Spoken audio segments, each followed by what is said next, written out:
बिस्मिल्लाहिर्रहमानिर्रहीम अस्सलामुअलैकुम of the screen में खुशामदीद। सामने क्रम हमारे पड़ोसी मुल्क भारत में मुसलमानों की जितनी भी निशानियां हैं, चाहे बाबरी मस्जिद हो, ताजमहल हो, कुतुब मीनार हो या शाही मस्जिद, उन सब के दर पे अब भारत का गोदी मीडिया और नरेंद्र मोदी सरकार और हिंदुत्व के गमाश्ते पड़ चुके हैं। जिस तरह बाबरी मस्जिद को शहीद किया गया एक मुनज़्ज़म साजिश के तहत और फिर सुप्रीम कोर्ट के जरिए अपनी मर्जी के फैसले के तहत वहां पर अब मंदिर की तामीर शुरू कर दी गई है, वो तो सब आपके सामने ही है। लेकिन अब मुसलमानों की एक और निशानी ताजमहल के खिलाफ भी उसी तरह का प्रोपेगेंडा शुरू कर दिया गया है और बाकायदा उसमें एक बार फिर भारतीय अदालतों का इस्तेमाल किया जा चुका है। हिंदुओं की मंतक सुने तो बंदा सर पकड़ और बैठ जाता है कि आखिर ये कौन सी मखलूक है और किस तरह मुसलमानों के खिलाफ अब जहर अफशानी करते हुए उनकी निशानियों को मिटाना शुरू कर चुके हैं। भारतीय मीडिया की सुने तो ये कहता नजर आ रहा है कि ताजमहल की जगह भी एक मंदिर था जिसे मुगल शहंशाह जहांगीर ने तोड़कर वहां अपनी बीवी की याद में ताजमहल तामीर करवाया था। साथ ही ये तक कह दिया गया है कि उसके अंदर 20 ऐसे कमरे हैं जिसमें हमारी मजहबी मूर्तियां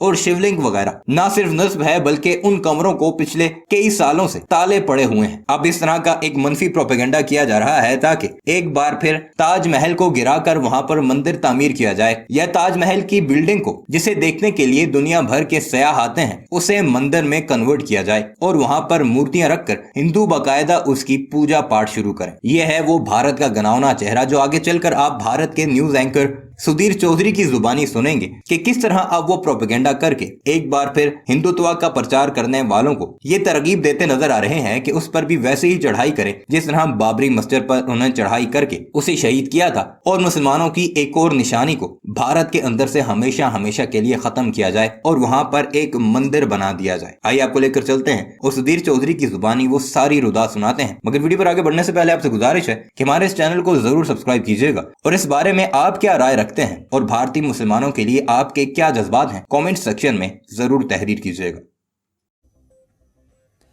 अब हम आपको दिल्ली के शाहीन बाग से लगभग 200 किलोमीटर दूर आगरा के ताजमहल लेकर चलेंगे और आपको बताएंगे कि क्या ताजमहल भी भगवान शिव के प्राचीन मंदिर को तोड़कर बनाया गया था और जिसे आप ताजमहल के नाम से आप जानते हैं आज, क्या वो तेजो महल था या तेजो महालय था।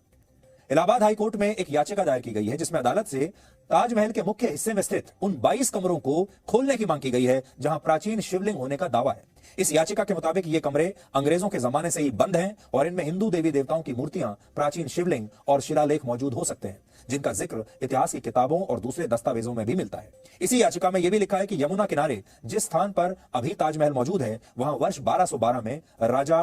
परम द्रविदेव ने भगवान शिव का मंदिर बनवाया था जिसे तेजो महालय या तेजो महल कहा जाता था। हालांकि आर्कियोलॉजिकल सर्वे ऑफ इंडिया के मुताबिक ताजमहल का निर्माण 5वें मुगल बादशाह शाहजहां के शासनकाल में ही हुआ था और यह बात वर्ष 1631 की है जब शाहजहां की पत्नी मुमताज महल का निधन हुआ था। ऐसा माना जाता है कि अपने अंतिम क्षणों में मुमताज महल ने शाहजहां से यह कहा था कि उन्होंने सपने में एक ऐसा सुंदर महल और बाग देखा है जैसा इस दुनिया में कहीं नहीं है और वो चाहती है कि शाहजहां उनकी याद में एक ऐसे ही महल का निर्माण करवाएं। हालांकि ये बात बहुत कम लोग जानते हैं कि 17 जून 1631 को मुमताज महल के निधन के बाद उनके शरीर को आगरा के ताजमहल में नहीं बल्कि बुरहानपुर में तापी नदी के किनारे एक बाग में दफनाया गया था और इसीलिए ताजमहल के निर्माण और उसके स्थान को लेकर हमेशा से विवाद रहा है।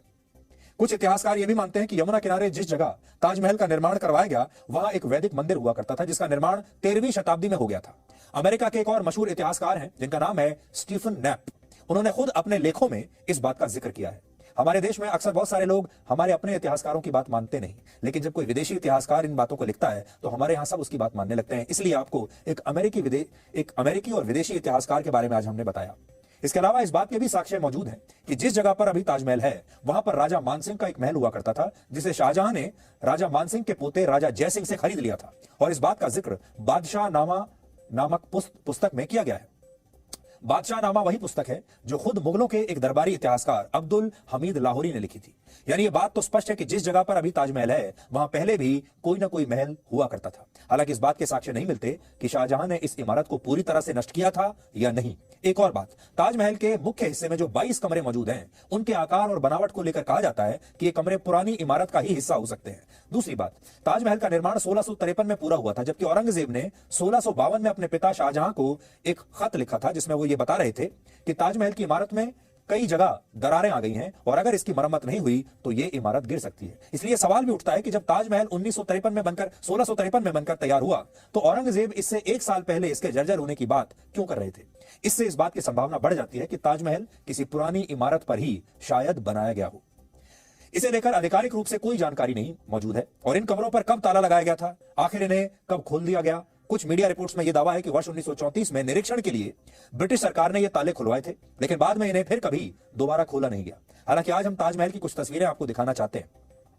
जैसे ताजमहल का जो मुख्य हिस्सा है और जो बाहर की दीवारें हैं उन पर कई तरह की आकृतियां, चित्रकारी और फूल अंकित हैं, कलाकृतियां हैं। इनमें कमल का फूल है, त्रिशूल है, नारियल है और आम के पेड़ की पत्तियां भी बनी हुई है जो हिंदू वास्तुकला को दर्शाती हैं।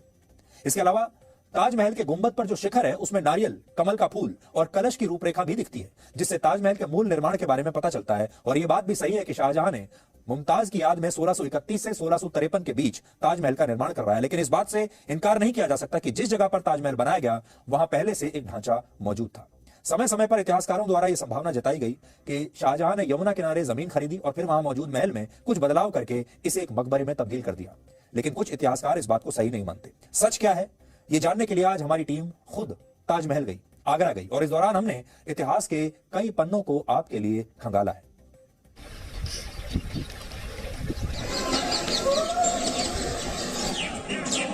ताजमहल या तेजो महल है, मकबरा या मंदिर, ये विवाद एक बार फिर से जोर पकड़ रहा है और इस बार कोर्ट में पिटीशन लगी है ये तय करने के लिए कि ताजमहल के वो रहस्य, वो कमरे जो बंद हैं, जिन पर ताले लगे हैं, उन्हें खोल दिया जाए और ये जांच की जाए कि कहीं वहाँ पर रंग देवी देवताओं का वास नहीं है। ये भी माना जाता है कि राजा मान सिंह से शाहजहां ने ताजमहल, जिसे आज कहा जाता है, इस इमारत को जब हथियाया था तब यह इमारत दरअसल एक मंदिर था और इसके नीचे शिवालय मौजूद है, भगवान शिव का मंदिर मौजूद है। हम सुन रहे हैं कि अंदर 20 कमरे हैं जो बंद रखे गए हैं, जिनमें न जाने हिंदू देवी देवता आज का